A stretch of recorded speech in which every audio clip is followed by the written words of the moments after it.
Hello friends, তো তোমরা দেখতে পাচ্ছ আদা।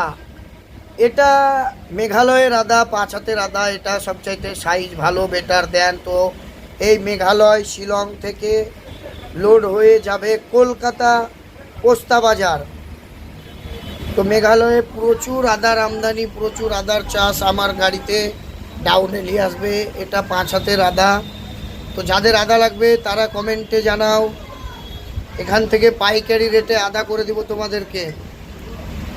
তো বন্ধুরা, কিভাবে প্যাকিং হবে আর কিভাবে লোডিং হবে আজকে তোমাদেরকে দেখাবো। এই দেখতে পাবা আমার গাড়ি, এই যে এনএনএস লেখা আছে, এই গাড়িটা হচ্ছে আমার, দাঁড়িয়ে আছে রাস্তার উপরে। লোড হবে একটু পরেই।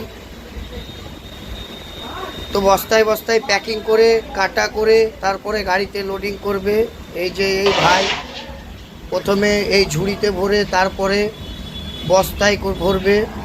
এইভাবে আদাটা প্যাকিং করতে খুব সুবিধা হয়। ওরা বেলচাই করে আদা লোডিং করে। আমাদের মুর্শিদাবাদে যেমন রাজমিস্ত্রি বেলচাই করে বালি পাথর মাখানো যে মশলা ওটা তুলে কড়াইয়ে, সেরকম এরা বেলচাই করে ঝুড়িতে প্রথমে আদা ভরে, তারপরে বস্তায় প্যাকিং করে, দিয়ে কাটা করে।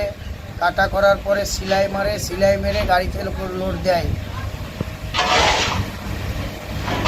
যারা দেখছো কেমন লাগছে বন্ধুরা বলো আমাকে।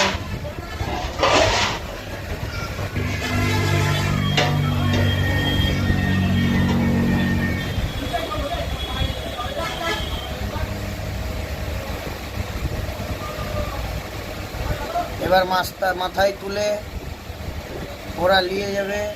এটা মাথায় তো নেয় না, পিঠে করে নিয়ে গুড়ি গুড়ি করে গিয়ে গাড়িতে উঠে পড়বে। এই দেখো এইভাবে আদা লোডিং করে আমাদের গাড়িতে। তোমরা দেখো বন্ধুরা।